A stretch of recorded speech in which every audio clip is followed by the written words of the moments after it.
हरे कृष्णा। तो ये भक्तों का आज के इस दैनिक भागवत कक्षा में सभी का स्वागत है।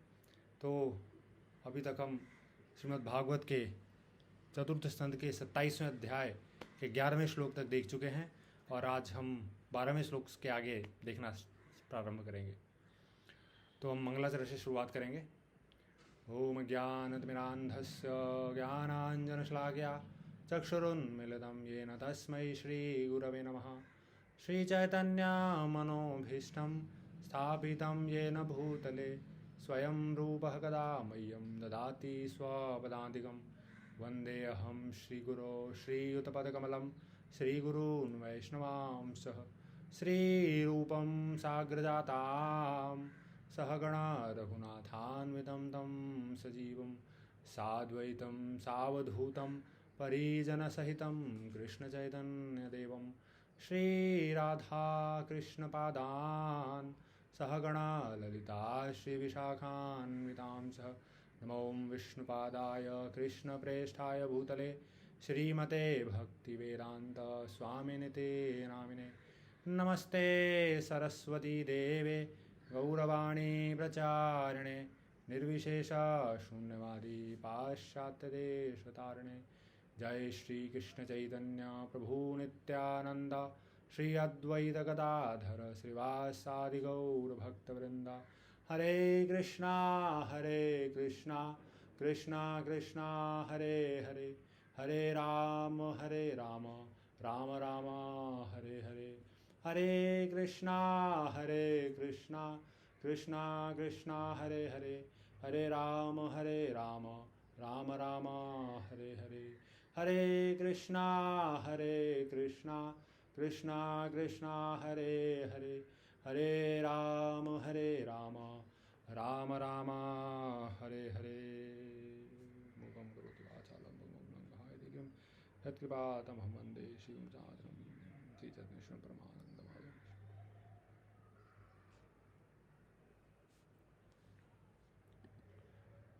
हरे कृष्णा।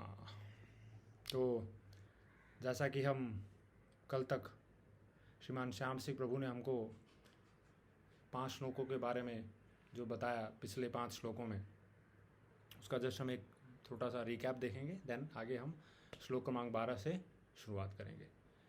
तो हम देखते हैं कि ये जो चैप्टर है, चैप्टर 27, जिसका शीर्षक है राजा पुरंजन की नगरी पर चंडवेग का धावा है। तो उसमें पिछले के जो 5 श्लोक हैं, यानी 6 से लेके 11 तक, तो इसमें हम देखते हैं कि नारद मुनि बेसिकली क्या है। नारद मुनि ये जो है राजा प्राचीन बर्हिषत को क्या कर रहे हैं, एक एनालॉजी के माध्यम से, एक रूपक के माध्यम से एक कथा बताते हैं उनको, राजा पुरंजन की कथा। और बेसिकली वो राजा पुरंजन की कथा ना होके वो स्वयं राजा प्राचीन बर्हिषत की कथा थी। और एक तरह से देखें तो वो एक्सप्लेन इसमें करते हैं कि वो किस तरह से वो जीवात्मा की कहानी है, जीवात्मा की कथा है वो, किस तरह से जीवात्मा इस भौतिक जगत में या फिर इस शरीर में वो है, इस जीवात्मा इस भौतिक शरीर में कैसे है, उसका एक्सप्लेनेशन। और राजा पुरंजन के माध्यम से ये नारद मुनि इसको बताना चाह रहे हैं, राजा प्राचीन बर्हिषत को बताना चाह रहे हैं। और ये राजा प्राचीन बर्हिषत की ही कहानी है, लेकिन डायरेक्ट ना बोल के वो डायरेक्ट एनालॉजी के माध्यम से बताना चाहते हैं। तो हम देखते हैं कि जो राजा पुरंजन है वो क्या है, इंद्रिय भोग में पूरा वो अपना जीवन बिता रहे होते हैं। और ऐसा बिताते बिताते उनका जो है वो समय निकल रहा होता है ना। और हम देखते हैं कि इसमें वो 1100 पुत्रों को जन्म देते हैं, 110 पुत्रियों को जन्म देते हैं। दैन फिर उनका विवाह करते हैं वो, हैं, और फिर उनके विवाह से पौत्र और पौत्रियों का जन्म होता है, हैं। तो इसको उनको क्या बताया गया है, पुत्र पुत्रों को प्लंडरर्स यानी धन को लूटने वाला बताया गया है। वो क्या है, वो उनके धन को लूटते हैं। और इस लूटने पर वो क्या होते हैं, वो इसमें धन को लूटने पर वो माफ़ कीजिएगा, तो वो क्या होते हैं, वो खुश होते हैं, है ना। जैसे श्रीमान श्याम सिंह बता रहे थे हमको कि कैसे एक जो व्यक्ति है उसकी संतान जो है वो है दस्यु बोला गया है, यानी वो जो व्यक्ति मेहनत करके कमाता है और संतानें जो खर्च कर देती हैं उसको, लेकिन फिर भी वो उस पर बहुत खुश होता है ना, ऐसा है। तो ऐसे उनका जीवन जो है वो वैवाहिक जीवन चला जा रहा था, है ना, सेंस ग्रेटिफिकेशन में। और उनके जो पुत्र और पौत्र हैं वो कैसे उनका असीमित थे, हर एक से 100 हुए हैं, तो असीमित मात्रा में हो गए। तो उनकी जो भौतिक इच्छाएं की कल्पना इससे वो क्या की गई है, उससे कंपेयर किया गया है। तो एक जीव की जो पुरंजराजा पुरंजन के जो भोग की इच्छाएं हैं वो ऐसी थी, अनलिमिटेड। और इस तरह वह क्या कर रहे थे, जीवन जी रहे थे कर्मकांड करते हुए, अपने जीवन का वह जो इंद्रिय भोग विषय जीते हुए। तो कर्म कांड और ज्ञान कांड दो चीज़ें जो बताई शुरुआत में, एक तो एंजॉय सेंसेस को एंजॉय करने के लिए कर्म कांड, ज्ञान कांड speculation of philosophy speculation. Then हमने देखा कि किस प्रकार जो 11वें श्लोक में नारद मुनि अभी तक जो है राजा प्राचीन भरीसत को एनालॉजी दे रहे थे, यानी ब्रजापरा किंग पुरंजन की वो कहानी सुना रहे थे, लेकिन 11वें श्लोक में है वो स्पष्ट करते हैं। क्या स्पष्ट करते हैं?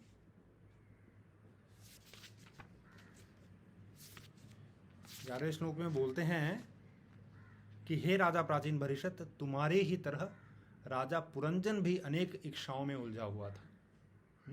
तो अभी यहाँ पे जो नारद मुनि है वो किसको, राजा प्राचीन भरीषत को वो एक्सप्लेन करते हैं, बताते हैं कि ये जो पूरा जब देखते हैं नारद मुनि ने कब से बताना स्टार्ट किया है, ये चैप्टर 25 जो 25वां अध्याय है जिसमें 62 श्लोक हैं और 26वें में 26 श्लोक हैं, और ये इस 27वें अध्याय में 10 श्लोक तक, यानी टोटल करीब 98 श्लोक हो गए।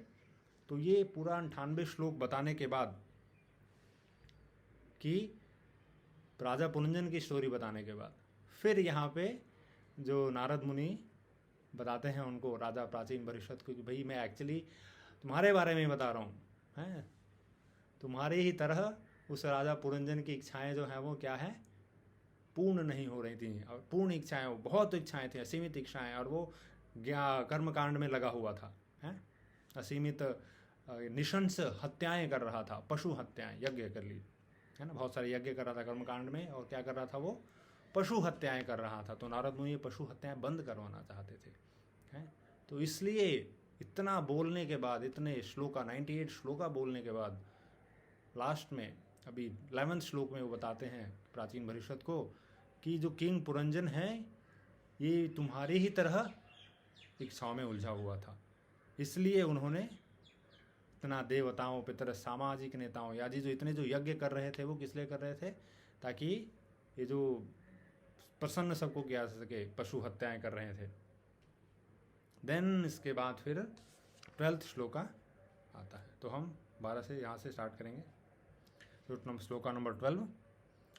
युक्त्वश्वेवं प्रमत्तस्य कुटुम्बा शक्तचेतसः आससाद स वै कालो यो प्रियः प्रिययोषिताम्। इस प्रकार राजा पुरंजन कर्मकांड में तथा अपने परिवार के प्रति अनुरक्त रहकर और दूषित चेतना होने से अंततः ऐसे बिंदु पर पहुंच गए जिससे भौतिक वस्तुओं में बुरी तरह अनुरक्त लोग बिल्कुल नहीं चाहते।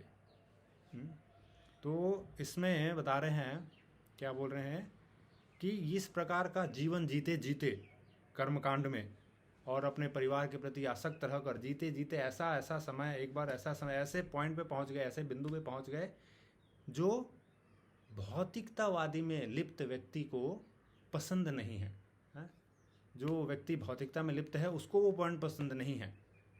वो क्या है वो हम देखेंगे आगे। तो क्या है, प्रिय योषिताम। इसमें प्रिय योषिताम एक शब्द प्रयोग किया गया है जिसका अर्थ है जो पुरुष स्त्रियों में अनुरक्त रहते हैं उनके लिए, यानी जो व्यक्ति जो भौतिकतावादी में ज़्यादा अनुरक्त है उसको ये जो चीज़ है वो पसंद नहीं है, हैं? ठीक है, वो क्या है, जब शरीर शिथिल होने लगता है, यानी बुढ़ापा, एक तरह से हम देखें शरीर जो है वो शिथिल होने लगता है, तो वो जो एक भोगी व्यक्ति है उसको ये पसंद नहीं है, क्योंकि शरीर शिथिल होने लगता है लेकिन इच्छाएं तो अभी भी तीव्र हैं। शरीर शिथिल हो गया लेकिन इच्छाएं तीव्र हैं। तो इसमें एक प्रभुपाद एक इसमें एग्जाम्पल लिखते हैं, एक स्टोरी बताते हैं कि क्या होता है कि एक बार एक साधु पुरुष जो है वो मार्ग में जा रहा होता है, तो वो 4 प्रकार के व्यक्तियों से मिलता है, हैं? तो पहला व्यक्ति होता है राजकुमार। तो राजकुमार को वो आशीर्वाद देता है सदा जीते रहो। देन थोड़ी देर आगे चलता है तो उसको एक साधु पुरुष मिलता है। साधु पुरुष को बोलते हैं वो कि या तो जियो या तो मरो, ये आशीर्वाद देते हैं। देन तीसरे एक ब्रह्मचारी मिलता है। ब्रह्मचारी को क्या बोलते हैं, तुम तुरंत मर जाओ, ऐसे ब्रह्मचारी को बोलते हैं। देन फोर्थ वन जो मिलता है एक शिकारी मिलता है, उसको बोलते हैं वो ना तो जियो ना तो मरो, ये कह के आशीर्वाद देते हैं। तो अब ये आशीर्वाद किस स्तर पे दिया गया इसको हम थोड़ा देखेंगे। तो जो राजकुमार है उसको साधु ने जो आशीर्वाद दिया, क्या दिया, सदा जीते रहो। सदा जीते रहो मतलब कि उसको उनको पता था कि ये राजा है, ये राजकुमार है, तो इसके पास क्या है, बहुत ऐशो आराम है, बहुत पैसा है, हैं? और जो इंद्रिय व्यक्ति, जो इंद्रिय भोगी व्यक्ति रहता है और जो इंद्रिय तृप्ति में लगा रहता है वो कभी मरना नहीं चाहता, और ये सब ऐशो आराम के साधन राजकुमार के पास थे। तो इसलिए साधु पुरुष ने बोला कि तुम सदा जीते रहो, क्योंकि जब तक जियोगे तब तक सुख का अनुभव करोगे, उपभोग करोगे, क्योंकि तुम्हारे पास बहुत लक्ष्मी है, धन है, और जब मर जाओगे तो फिर नरक में जाओगे, क्योंकि तुमने कुछ किया ही नहीं भगवत प्राप्ति के लिए। देन दूसरा है साधु पुरुष, उसको आशीर्वाद क्या देते हैं, या तो जियो या तो मरो।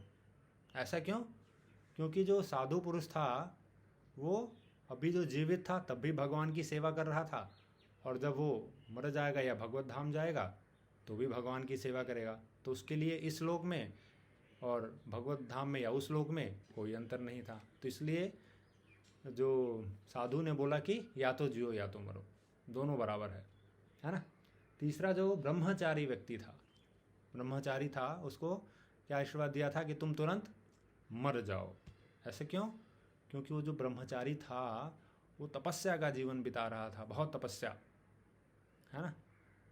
जैसे हम देखते हैं हिमालय में, आज के समय में भी हिमालय में बहुत से ऐसे योगी बाबा लोग मिल जाएंगे जो बहुत तपस्या का जीवन जीते हैं, है ना। एक कपड़े में रहते हैं और कंदराओं में रहते हैं, गुफाओं में रहते हैं, और बहुत तपस्या करते हैं भगवत धाम जाने के लिए या ब्रह्म ज्योति तक जाने के लिए। बेसिकली ज्ञानी लोग होते हैं, योगी हैं, वो ब्रह्म ज्योति में जाना चाहते हैं। तो उनको क्या आशीर्वाद देते हैं कि तुम तुरंत मर जाओ। तुरंत मर जाओ मीन्स भाई तुम बहुत कठिन तपस्या कर रहे हो तो तुम अभी मर जाओ, ताकि तुम सीधा भगवत धाम चले जाओ, है ना। तो जो तपस्या है तुम्हारी कम हो जाएगी, ज़्यादा करने की जरूरत ही नहीं है, सेम टाइम ऐसा। तो फोर्थ है शिकारी। शिकारी को क्या बोलते हैं, ना तो जियो ना तो मरो, क्योंकि वो यहाँ पे रह के बहुत ही क्या कर रहा था, वो हत्याएं कर रहा था, हैं। शिकारी क्या करता है, वन्य जीवों का शिकार करता है और उनको फिर जो भी उसका जो रूटीन है, जो भी करना है, तो वो क्या करता है, बेसिकली अपराध कर रहा है, वो पाप कर रहा है।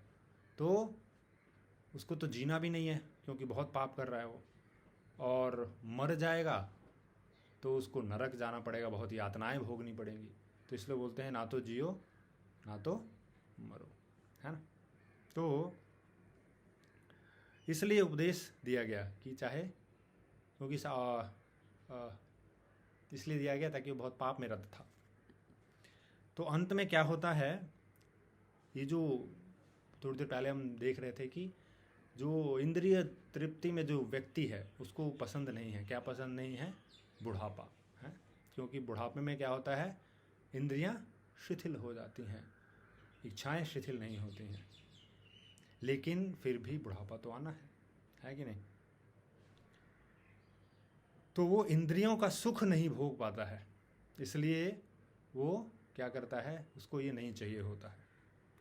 तो प्रभुपाद यहाँ बताते हैं कि ऐसे लोग क्या करते हैं, निरंतर तरह तरह तरीके से वैज्ञानिक विधियों से ऐसे जो कुछ साधन खोज निकालना चाहते हैं जिससे उम्र को लंबा किया जा सके, या फिर इंद्रिय भोग को बढ़ाया जा सके। जैसे हम देखते हैं आजकल के जो मार्केट है उसमें ऐसे साधन हैं, बालों को काला कर लो, सुंदर दिखो, देन फेस लिफ्ट करवाना, ये सब क्या है? ये सब है इंद्रिय तृप्ति।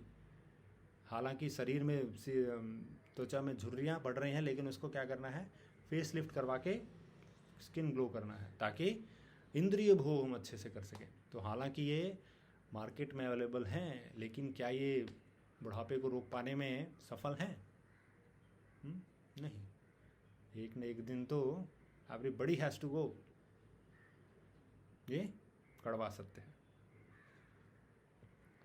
तो लास्ट में प्रभु एक एग्जाम्पल देते हैं कि हिरण्यकश्यपु जो था उसमें भी ऐसी ही प्रवृत्ति थी। वो भी क्या होना चाहता था, वो अमर होना चाहता था। तीनों लोग जीत लिए थे उसमें, हैं? पूरा कंट्रोल था उसका, इतना पावरफुल। फिर भी वो क्या हुआ, अंत में नरसिम्हदेव ने आए और क्या किया, उसका अंत कर दिया। तो ऐसा है, तो जो ज़्यादा इंद्रिय तृप्ति भोग में लगा रहता है, अंत ऐसे ही है। तो हम श्लोका 13 लेते हैं। चंडवेग इति ख्यातो गंधर्वाधिपति नृप गंधर्वास्तस्य बलिनः षष्टयुत्तरशतत्रयम्। हे राजन, गंधर्व लोक में चंडवेग नाम का एक राजा है। उसके अधीन 360 अत्यंत शक्तिशाली गंधर्व सैनिक हैं। तो यहाँ पे क्या होता है, अभी जो राजा पुरंजन हैं वो बड़े ही इंजॉय कर रहे थे, बहुत ही आनंद में थे, बहुत सारे संतानें उत्पन्न कर लेते हैं, है ना, और उनके पौत्र पौत्री भी हो जाते हैं, और इस तरह वो बड़े आराम से जीवन जी रहे होते हैं। लेकिन इसी बीच ज़िंदगी तो आराम से कभी चलनी है नहीं, कुछ न कुछ तो परेशानियां तो आएंगी ही। तो राजा पुरंजन के जीवन में भी ये परेशानी आ जाती है। कौन सी? चंडवेग नाम का एक राजा, जो गंधर्व लोक का राजा था, है ना, और उसके 360 अत्यंत शक्तिशाली गंधर्व सैनिक थे। और उसकी सिटी पर, जो उसका जो राज्य है, उस पर वो क्या करते हैं, धावा बोल देते हैं। तो यहाँ पर जो बेसिकली जो चंडवेग है, चंडवेग को आलंकारिक रूप में, यानी उसको एक रूपक के रूप में बताया गया है। एग्जाम्पल जैसे जो समय है, समय या जो ज्वार हम देखते हैं, वो किसी का जो वेट नहीं करता है, समय निकलता ही जाएगा, उसको हम रोक के नहीं रख सकते हैं, या जो चला गया उसको हम ले के नहीं आ सकते हैं। Time and tide wait for none, ऐसा बोला गया है। समय और ज्वार किसी की प्रतीक्षा नहीं करते। तो ये जो काल है, इस काल को यहाँ पर क्या बोला गया है, चंडवेग बोला गया है ना।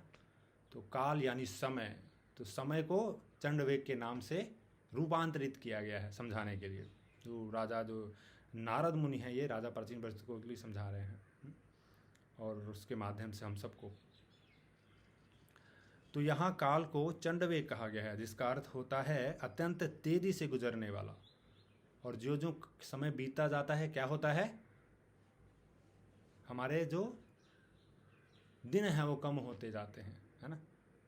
जैसे इसमें क्या दिया गया है, एक साल में कितने दिन होते हैं, 360 दिन।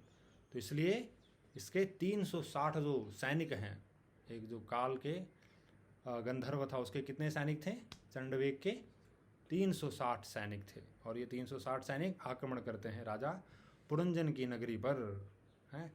और जितने सैनिक थे उतनी ही गंधर्व, जो गंधर्व सैनिक थे उतनी ही, आगे हम देखेंगे, गंधर्विनी सैनिक भी थी, हैं। टोटल 720 ऐसे थे, जो आगे हम देखेंगे। तो जैसे ही ये जो समय बीतता है, ये बेसिकली क्या है, समय बीत रहा है, दिन पर दिन हमारी आयु का एक एक दिन घट रहा है। हम एक एक दिन मृत्यु के नज़दीक जा रहे हैं।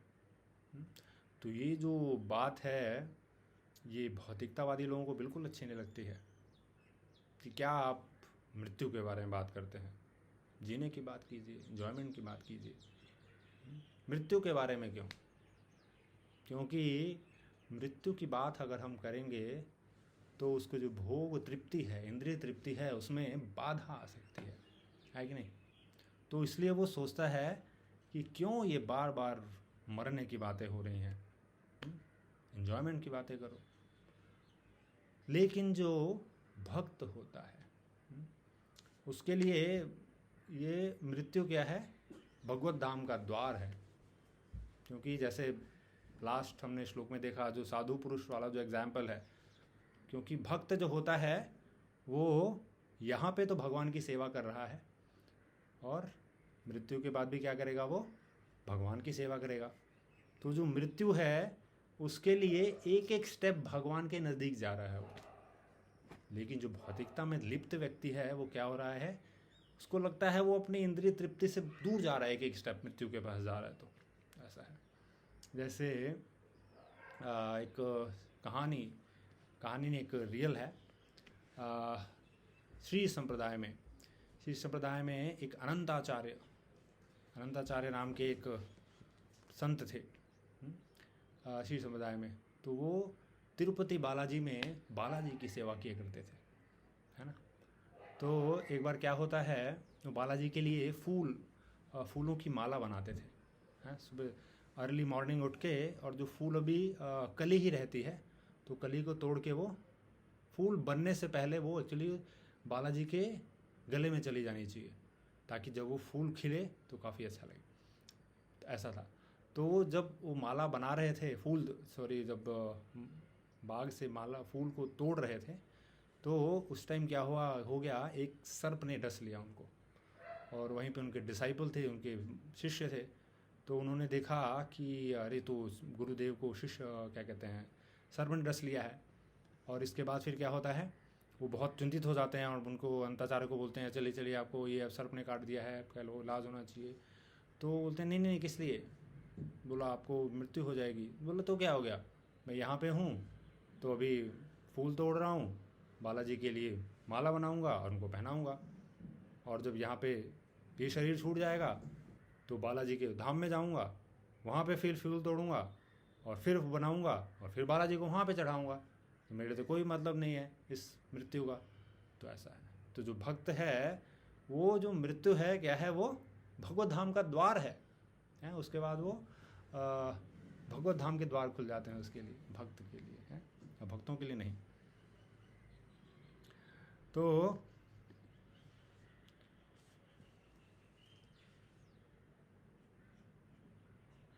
इसलिए कहा गया है कि जीवन की अवधि को बचा के रखा नहीं जा सकता। तो अवधि को, हम जो जीवन की जो अवधि है, ये इसको बचा के नहीं रह सकते हैं। कैसे?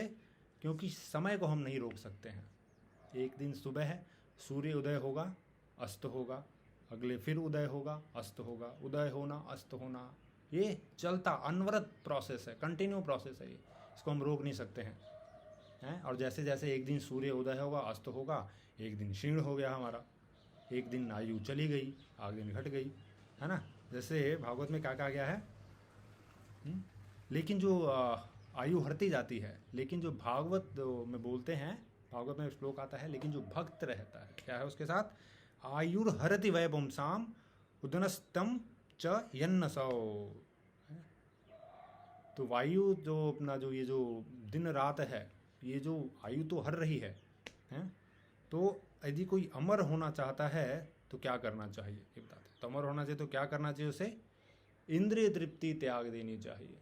जो इंद्रिय तृप्ति कर रहा है उसको क्या करना है, इंद्रिय तृप्ति त्याग देना है, अगर वो अमर होना चाहता है तो।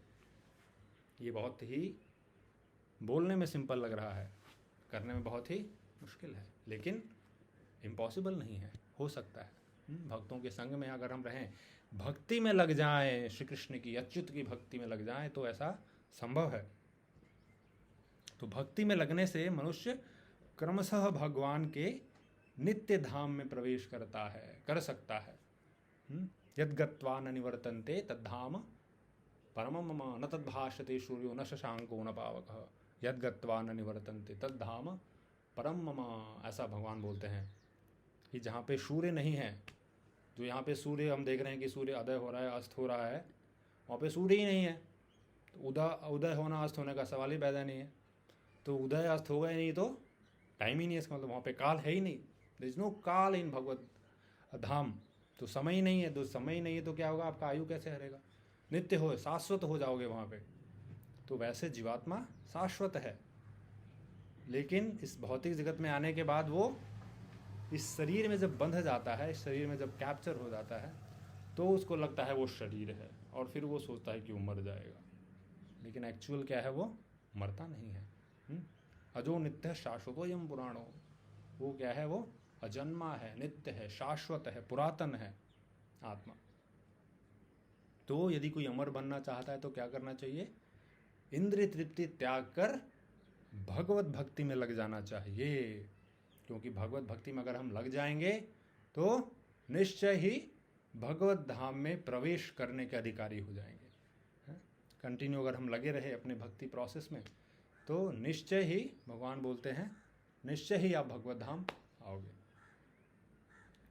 तो यहाँ पे जो नारद मुनि हैं, राजा प्राचीन बरिष्ठ को जो किंग पुरंजन की जो ये जो एनालॉजी बता रहे हैं, तो गंधर्व, यहाँ पे गंधर्व जो किसको बोला गया है, जो कभी कभी गंधर्व बता रहे हैं प्रभात इसमें कि जो मृग तृष्णा है, या मृग तृष्णा, या जो हम मृग तृष्णा यानी जो हमको ऐसा लगता है वैसा है लेकिन वैसा होता नहीं है। जैसे रेत में हम देखते हैं, रेतीले स्थानों में हमको दूर स्थान पे कहीं पानी दिखाई देता है लेकिन वो पानी होता नहीं है एक्चुअली, तो उसको बोलते हैं मृग तृष्णा, यानी वो भ्रम है ना। तो ये भ्रम है।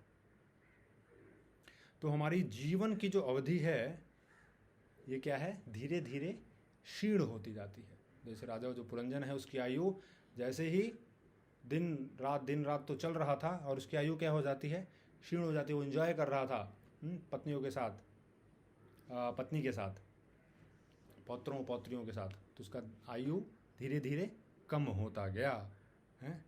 और यहाँ पे आगे बताया गया है कि जो गंधर्व, ये जो सैनिक थे, इनके साथ कौन थे, उनकी स्त्रियां भी थीं।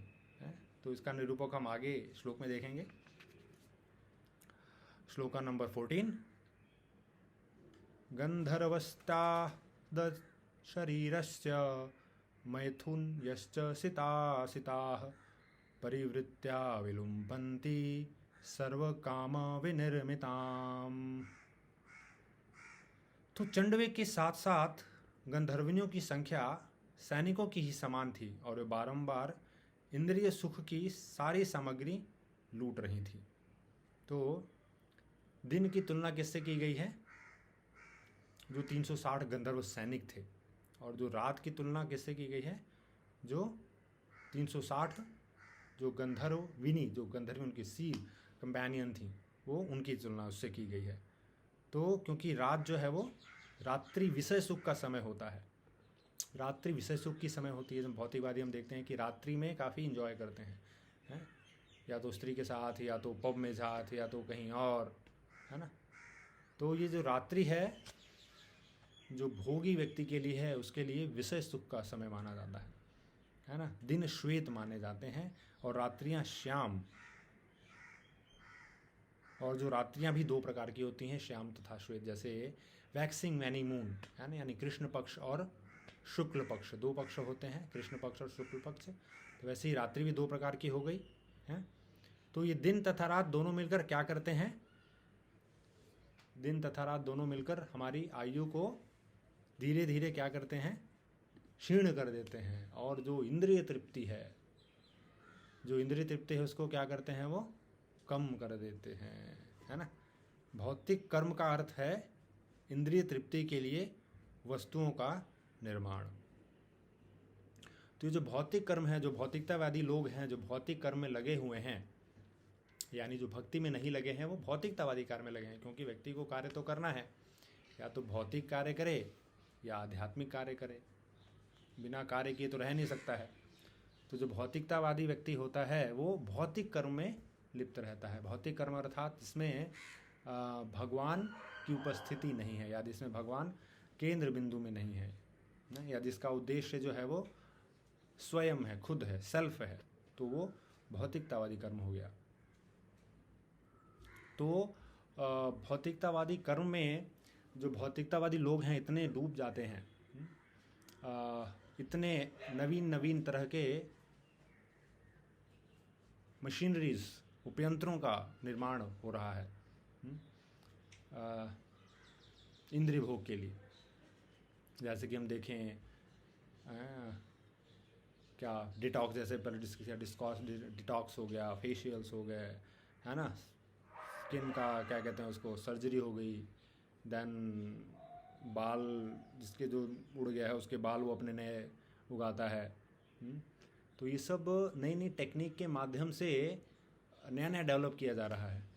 किस लिए? ताकि इंद्रिय तृप्ति अच्छे से हो सके। मैं अच्छा दिख सकूं, सुंदर दिख सकूं। तो सुंदर किसके लिए? दूसरे के लिए, ताकि देखे तो सुंदर लगे और फिर उसके साथ इंद्रिय तृप्ति हो सके अच्छे से। तो ये सारा जो कार्य है, जो सारा कर्म है, ये किसके लिए केंद्रित हो गया है? खुद के लिए, स्व केंद्रित हो गया है, ताकि मैं कैसे इंद्रिय तृप्ति कर सकूं। तो हम देखते हैं इस कलयुग में बहुत सारे जो हम मशीनरीज, इक्विपमेंट ये सब बना रहे हैं, किसके लिए? ताकि हम अच्छे से और इन्जॉयमेंट कर सकें। लेकिन हो क्या रहा है? विपरीत होता है, क्योंकि भौतिक चीज़ें हम जो भी बनाते हैं वे अपने साथ एक कुछ न कुछ लेके आती हैं उपहार।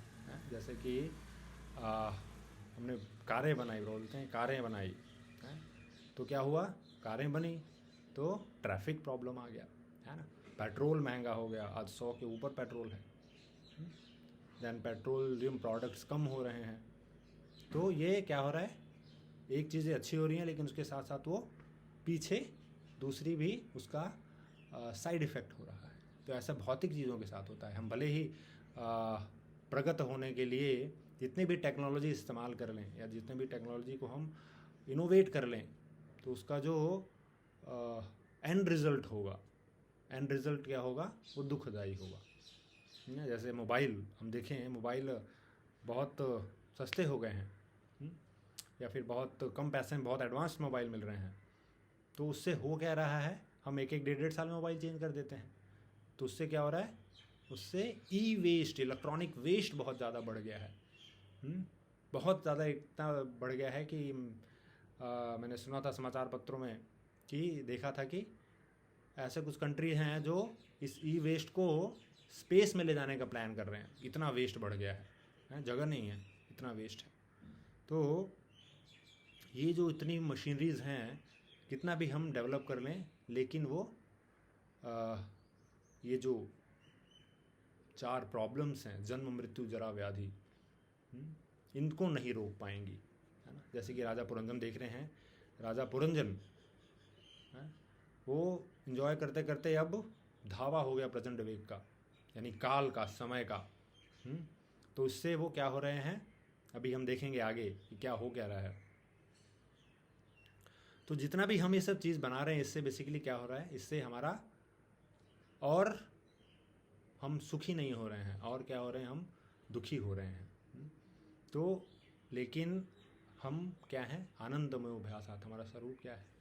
आनंदमय अभ्यासात। जीवात्मा का आनंदमय अभ्यासात, वो हमेशा आनंद में रहना चाहता है, क्योंकि वो भगवान का शाश्वत अंश है।